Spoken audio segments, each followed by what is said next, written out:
तो अभी हम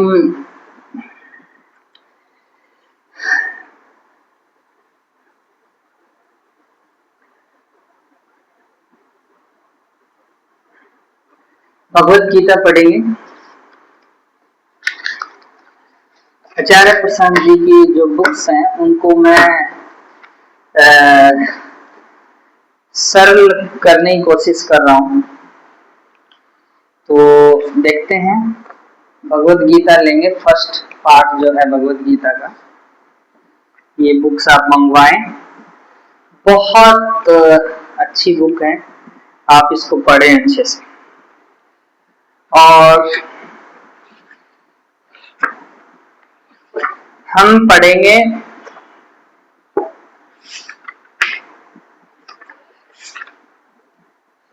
चैप्टर नंबर 22 है, सॉरी हाँ चैप्टर नंबर 22 है इसका। और भाग फर्स्ट का जो चैप्टर नंबर 22 है, कृष्ण इसलिए है ताकि तुम स्वयं कृष्ण हो पाओ। ठीक है। और इसमें श्लोक जो है वो है आपका, परित्राणाय साधूनाम में विनाशाय च दुष्कृताम में धर्म संस्थापनार्थाय संभावमी युगे युगे। इसको अच्छे से देखेंगे क्या बोल रहे हैं। साधु जनों की रक्षा के लिए और जो दुष्कृत्य करते हैं लोग, माने जो अधर्मी पापी लोग हैं, उनके विनाश के लिए और धर्म की संस्थापना के उद्देश्य से हर युग में संभावमी, हर युग में भवित होता हूँ, प्रकट प्रस्तुत अवतरित होता हूँ। मतलब क्या है, जो ये नहीं जान पाता है कि वो है ही नहीं, तो वो इस दुनिया में भटकता रहता है, हर जगह दुखी दुखी घूमता है। जिसको ये पता चल गया कि वो है, तो वो दुखी दुखी घूमेगा। जिसको पता चलेगा वो नहीं है तो वो मस्त रहेगा। तो आचार्य प्रशांत द्वारा दिया गया काव्यात्मक आचार्य प्रशांत द्वारा दिया गया काव्यात्मक अर्थ क्या है। गिरना तेरा बहुत हुआ, रुक जा अब रुक जा। मतलब बहुत बार तूने ठोकर खा ली प्रकृति में, ये प्रकृति है, ये जुनून है, बहुत बार ठोकर खा ली, अब रुक जा रुक जा रुक जा रुक जा, बस ये बोला जा रहा है। इसने ठोकर खाई तो भागा ना, अब ये इसको बोला जा रहा है रुक जा रुक जा रुक जा, अब ठोकर मत खा। तुम प्रेम करो किससे, सत्य से, सत्य से प्रेम करो। ठीक है ना। इसको अगर ऐसे लेके चले, ये सत्य है मान लो, इधर मान लो, और ये है प्रकृति। तो ये ज्यादातर अब इधर जा रहा था, तो इसको बोला जा रहा है रुक, इसको बोला जा रहा है झुन्नू को कि रुक जा रुक जा रुक जा रुक जा रुक जा रुक जा। अब रुक जा रुक जा रुक जा कौन बोल रहा है, इसका केंद्र ही बोल रहा है। तो कहीं ना कहीं ये जिज्ञासा कर रहा है कि मुझे प्रकृति नहीं चाहिए, क्या चाहिए, सत्य चाहिए, सत्य चाहिए, इसलिए ये फिर इधर की तरफ जाएगा। ठीक है। तो देखो, कर झूठ पर वार प्रचंड, इसके केंद्र को बोला जा रहा है, इसको बोला जा रहा है झूठ पे वार कर। झूठ पे वार इस पे नहीं करना है, अपने अंदर जो अहंकार है, जो प्रकृति की तरफ जाना चाहता है, उसके झूठ को समझ वार कर। समझना ही वार है। सच समझ है, सच समक्ष है, झुक जा। सच तेरे बगल में ही है, ये रहा पास में। बगल का मतलब अंदर ही है, तेरे अंदर है, अंदर है तो बगल में है। झुक जा झुक जा झुक जा झुक जा झुक जा झुक जा। झुक गया, सत्य की तरफ झुक गया तो बहुत बढ़िया है। जुनू झुक गया, ऐसे नजर नहीं आ रहा तो देखो झुका हुआ है जुनू, देखो झुक गया जुनू। इसको पीठ दिखाओ, प्रकृति को पीठ दिखाओ, सत्य की तरफ झुक जाओ, बस यही हमारे जीवन का लक्ष्य होना चाहिए। अगर ऐसे जियोगे ना तो आनंद से जियोगे, मस्त। जुन्नू प्रकृति की तरफ क्या दिखा रहा है अपना ठेंगा, भाग यहाँ से, गंदगी है ना, मुंह पिछवाड़ा कर दिया। और जुन्नू जो है सत्य के सामने झुक गया, यही हमारा सबसे बड़ा लक्ष्य है, यही जिंदगी होनी चाहिए हमारी ऐसी, फिर हम संसार में अच्छे से जी सकते हैं। समझा क्या? ऐसे तू नहीं है, तू मैं हो, तो मेरी ताकत तेरी है, तू मैं तू हूं, तू मैं तू हूं, तू दाढ़ नहीं दूरी है नहीं देरी है, तू मैं तू। मतलब इसको श्री कृष्ण जी बोल रहे हैं, ये अर्जुन है मान लो, इस अर्जुन को श्री कृष्ण जी बोल रहे हैं कि जो तू है, जो तू है सत्य, वो मैं हूं, और जो मैं हूं वो तू है, मतलब दोनों में सत्य, सब में सेम ही। तो तू दहाड़ मतलब इसको ठेंगा दिखा, दहाड़ इसको हटा इसको, किसके सामने झुक, अभी देरी नहीं है, सत्य के सामने झुक, ये सत्य है। समझा रहे ना? ठीक से परित्राणाय साधुना विनाशाय च दुष्कृताम धर्म संस्थापनार्थे संभावमी युगे युगे। बहुत प्रचलित श्लोक है, और जितना ज्यादा ये प्रचलित है उतने ही साधारण तल पर इसका अर्थ हुआ है, क्योंकि प्रचलन का मतलब ही होता है बात का और अधिक जन साधारण तक पहुंचना, और बात जितनी ज्यादा जन साधारण की होती जाएगी उतना ही साधारण फिर वो अर्थ लेती जाएंगी। समझे? मतलब जितना वो जग में फैलती जाएगी उतना ज्यादा वो साधारण अर्थ लेती जाएगी। ठीक है, ठीक है, ठीक है। साधारण अर्थ कुछ इस तरह से है कि ये एक जगत है, ये प्रकृति एक जगत है, इस जगत में कुछ अच्छे लोग होते हैं, कुछ बुरे लोग होते हैं। जो अच्छे लोग होते हैं वो दुर्बल होते हैं, जो बुरे लोग होते हैं वो सबल होते हैं। अच्छे लोगों को साधु कहा गया है श्लोक में, बुरे लोगों को दुष्कर्मी कहा गया है।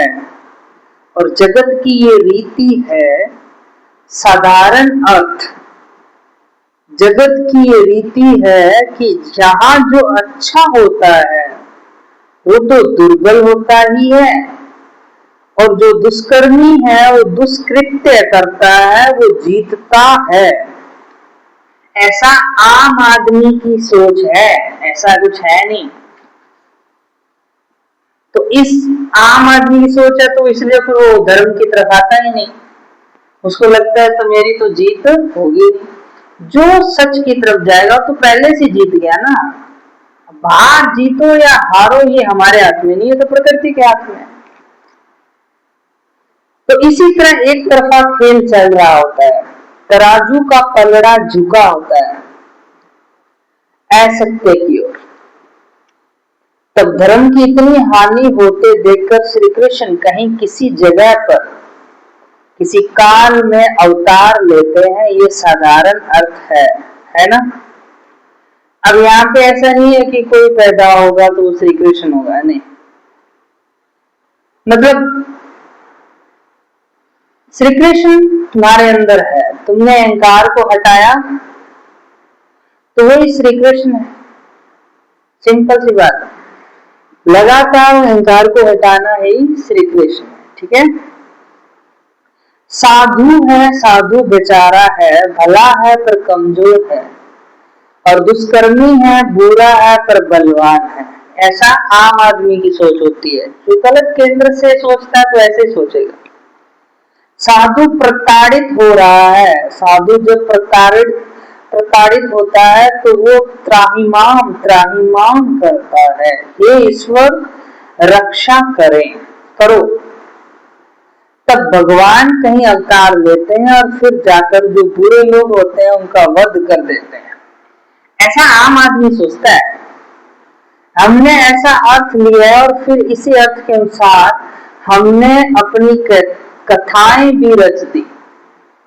लगभग हमारा सारा अवतारवाद इसी अर्थ पर आधारित है।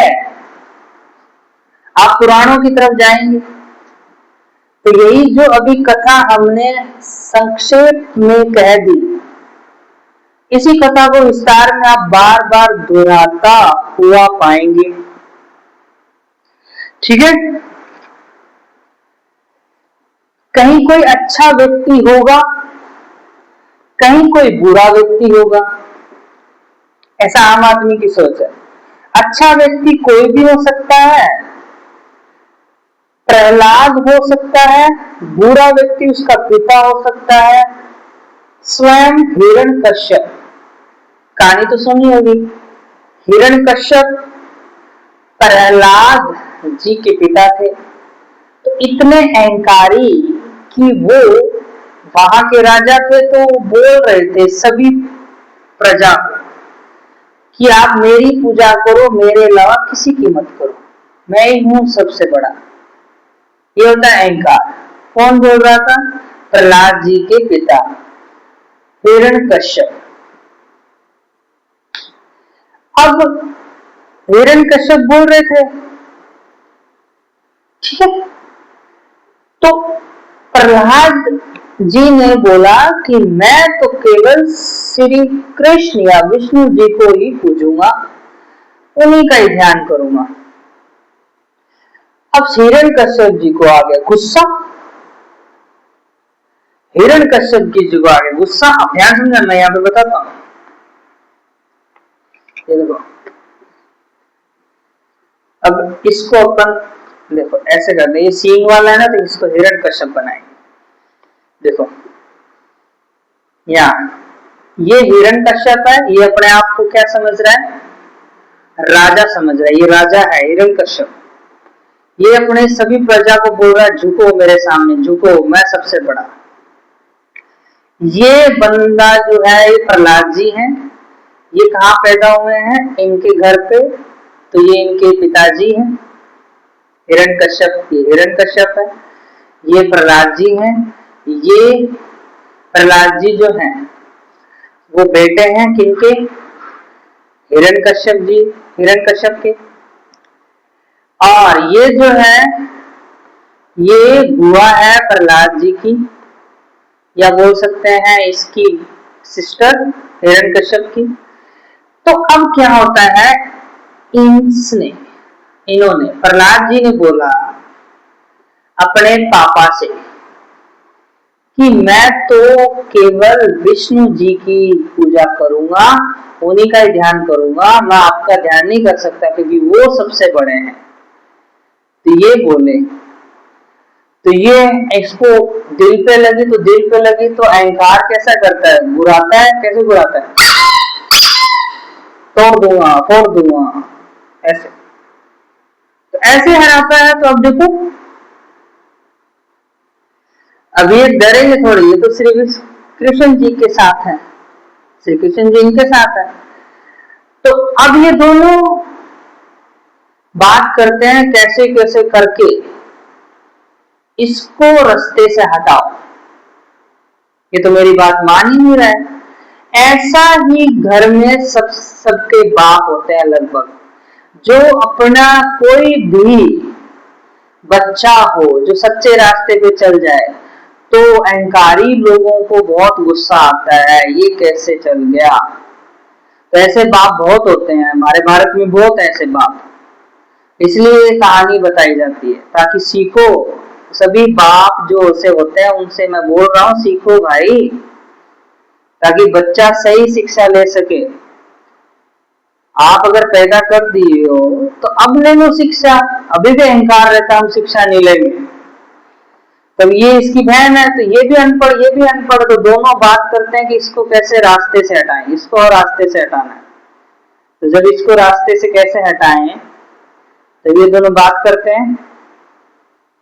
जब ये दोनों बात करते हैं, आप देखो अब ये दोनों बात कर रहे हैं, अब ये दोनों बात कर रहे हैं तो अभी भी ये कह रहे हैं कि बुआ कहती है कि मेरे पास ऐसी शक्ति है कि मैं तो जलूंगी नहीं, ठीक है, और प्रहलाद जी को मैं गोदी में बैठ के आग में बैठ जाऊंगी, प्रहलाद जी चले जाएंगे और मैं बच जाऊंगी। तो इस हिरण्यकश्यप को उसके भाई को ये आइडिया बहुत अच्छा लगा। हाँ ठीक है, दोनों खुश हो गए, दोनों खुश हुए, बहुत बढ़िया बहुत बढ़िया। अब खुश तो हो गए। अब जैसे मान लो ये आग है, आग नहीं है, प्रहलाद जी है, मान लो यहाँ आग है, आग जल रही है, तो ये बुआ जो है प्रहलाद जी के पास आती है, बोले कि चलो घूमने चलते हैं। तो अब ये गोद में बिठा लेती है, गोद में बिठा लिया।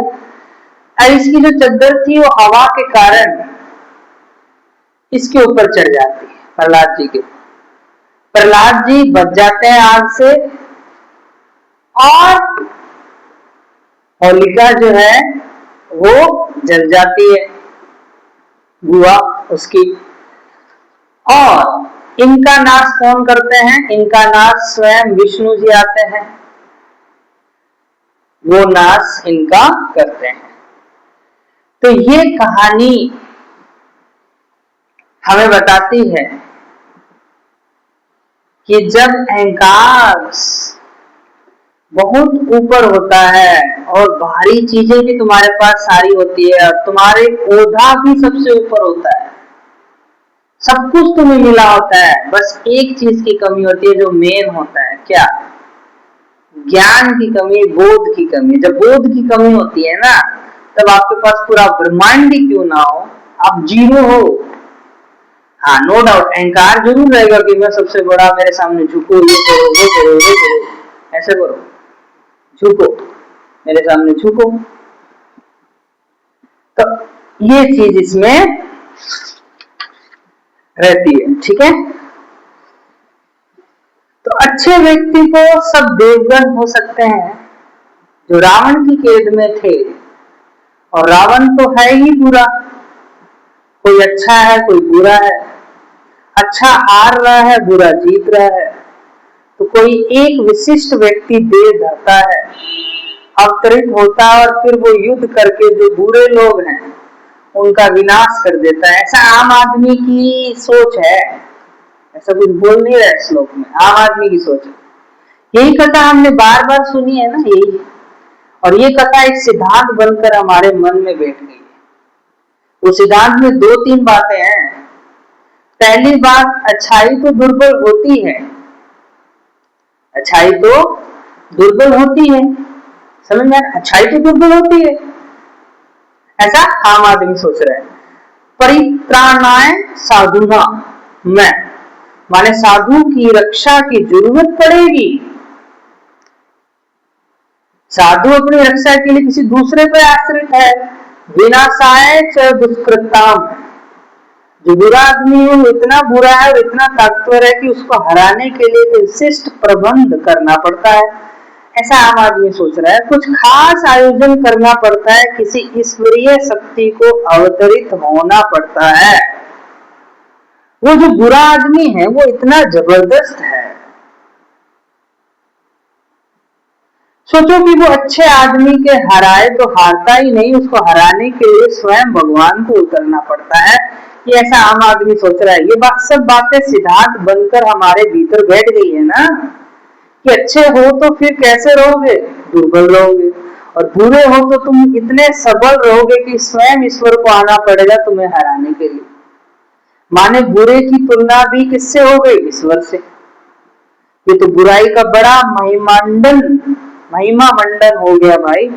बुराई को इसी बड़ी उपमा उपाधि क्या चाहिए थी, लो मिल गई, और अच्छाई को बना दिया बेचारा। अंग्रेजी में कहते हैं ना कि गुड मेन फिनिश लास्ट। अच्छे लोग अंतिम स्थान पर रहते हैं। तो वेदांत के एक श्लोक को न समझ पाने के कारण हमने कितनी सारी कथाएं रच डाली। ये कथाएं रची थी आम आदमी ने। वेदांत अगर नहीं पढ़ोगे तो कोई ग्रंथ समझ नहीं आया, पहले वेदांत पढ़ो। जो एक मूलतया भ्रामक सिद्धांत को हमारे मन में स्थापित करती है, और वो भ्रामक सिद्धांत ये कि अच्छे हो तो कमजोर रहोगे, और अच्छे हो तो तुम इतने कमजोर रहोगे कि इस पृथ्वी की कोई ताकत तुम्हें बचा नहीं सकती, तुम्हें सहारा नहीं दे सकती, तुम्हारी रक्षा नहीं कर सकती। तुम कितने कमजोर हुई कि तुम्हें बचाने का एक ही जरिया है, क्या, स्वयं भगवान उतरे तभी तुम्हें बचाया जा सकता है। तुम इतने ज्यादा कमजोर हो। एक मरीज अगर ऐसा हो कि उसको बचाने के लिए जो दुनिया का सबसे खास डॉक्टर है, उसको ही खासकर एयरलिफ्ट करके और फ्लाइट से बुलवाना पड़े तो उस मरीज की हालत कैसी होगी, बहुत ज्यादा खराब होगी। तो सोचो कितने दुर्बल होंगे सब अच्छे लोग, सब साधु लोग, कि भगवान से नीचे की कोई शक्ति उनको बचा भी नहीं सकती। छोटी मोटी शक्तियां तो सब विफल हो जाती है उनको बचाने में। ये आम आदमी की बातें हैं, कुछ और सच मत समझ लेना। और कितना हमको मजबूत बता दिया गया बुरे लोगों को, जो अहम असत्य के पक्ष में खड़े हैं, कि उनको हराने के लिए पृथ्वी की कोई साधारण शक्ति प्राप्त नहीं पड़ेगी। पृथ्वी की तो जितनी शक्तियां हो सकती है वो सबको पराजित किए रहेंगे। तो पहली बात तो साधु को बना दिया बहुत दुर्बल, और जो बुरा आदमी है दुष्ट उसको बना दिया बहुत बलवान सबल, बोल सकते हैं। ये दो गलत सिद्धांत हो गए। ये सिद्धांत गलत है, ये आम आदमी की सोच है, ऐसा कुछ होता नहीं है। और तीसरा गलत सिद्धांत हमारे भीतर क्या आरोपित हो गया है, दो सिद्धांत तो पता चले कौन से गलत हैं। पहला, साधु को बोल दिया दुर्बल, दुष्ट को बोल दिया बलवान, जब भी तुम्हारी रक्षा होगी। ये तीसरा है क्या, गलत सिद्धांत। जब भी तुम्हारी रक्षा होगी कोई बाहर वाला ही आकर करेगा, हाथ जोड़कर खड़े हो, बस हाथ जोड़कर खड़े हो। हाथ जोड़कर खड़े हो जाने से प्रॉब्लम सॉल्व हो जाती है। ये अगर हाथ जोड़ के खड़े हो जाते हिरण्यकश्यप के सामने तो क्या होता, ये गुलामी कर रहे होते। हाथ जोड़ के नहीं खड़े हुए ना, डट के सामना किया ना, भले को सगा बाप ही क्यों ना हो, सगा बाप ही क्यों ना हो। सच सबसे पहले, कोई नहीं, सच के अलावा कुछ नहीं, सबसे पहले सच। तो प्रहलाद जी ने किसको चुना सबसे पहले, श्री कृष्ण जी को, विष्णु जी को, मतलब सच को, सत्य को। सबसे पहले सत्य है, भले वो बाप ही क्यों ना हो सगा, कोई माँ ही क्यों ना हो सगी, अगर वो गलत कर रही है तो वो गलत है, बाकी तो बात की बात।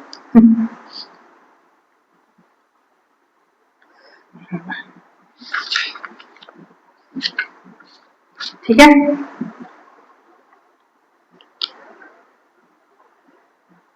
तो मैं आऊंगा तो तुम्हारी रक्षा करूंगा, ये ऐसा तीसरा सिद्धांत गलत सिद्धांत है।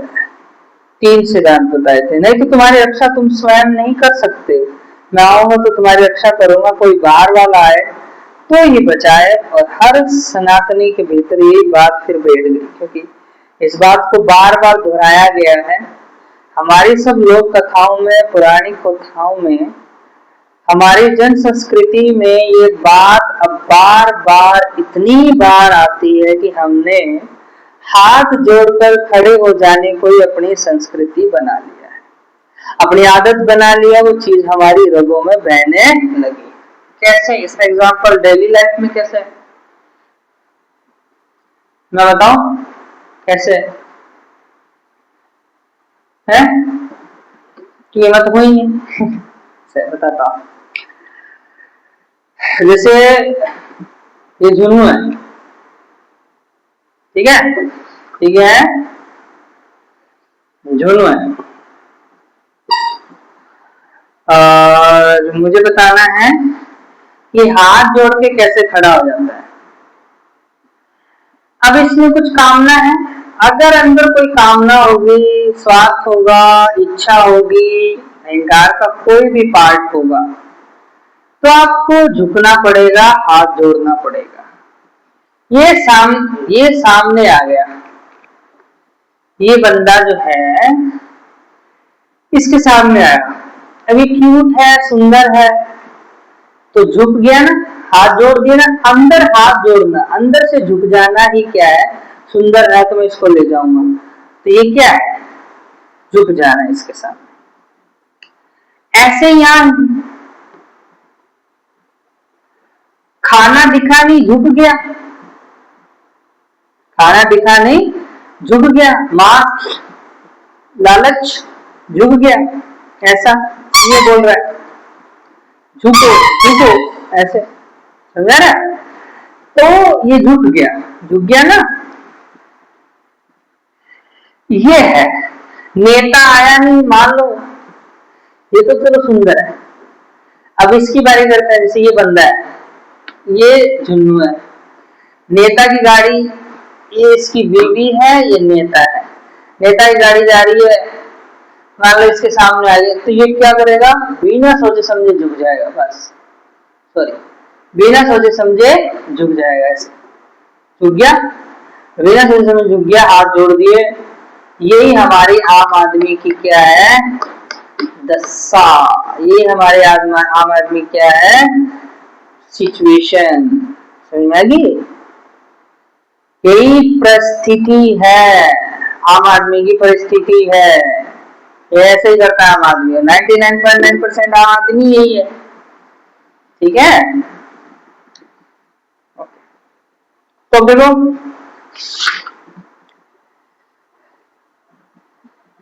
बुराई बहुत बढ़ रही है, बुराई को हटाने का जिम्मा किसका है, भगवान का। भगवान आएंगे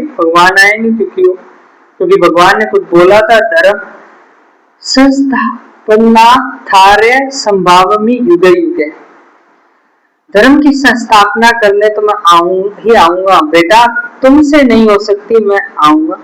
तो फिर आम आदमी की जिम्मेदारी क्या बची, उसकी कोई जिम्मेदारी नहीं बची, क्योंकि धर्म की संस्थापना करने का जिम्मा तो हमने किसके ऊपर समझा है, कि भगवान के ऊपर समझा है। अब तुम कह रहे हो मैं पढ़ाई कर रहा हूं और मेरा एग्जाम पास हो जाएगा, कैसे, बिना पढ़ाई किए हुए मैं सो जाता हूं तो एग्जाम पास होगा। आप कह रहे हो कि मैं मंदिर चला जाता हूँ, मंदिर चला गया, मंदिर चलने के बाद यहाँ पे मैं हाथ जोड़े कि मेरे नंबर ज्यादा आ जाए, नंबर कैसे ज्यादा आएंगे, कैसे ज्यादा नंबर आएंगे, नहीं आएंगे, क्योंकि तुम क्या नहीं कर रहे हो, पढ़ाई तो कर ही नहीं रहे, पढ़ाई नहीं कर रहे, बस क्या कर रहे हो, हाथ जोड़ रहे हो, हाथ जोड़ रहे हो तो क्या होगा, कुछ नहीं होगा, 0 मार्क्स मिलेंगे। तो ये चीज इसमें, अभी ये अपन ने 2 पेज पढ़े हैं, फिर आगे पढ़ेंगे इसको, ठीक है।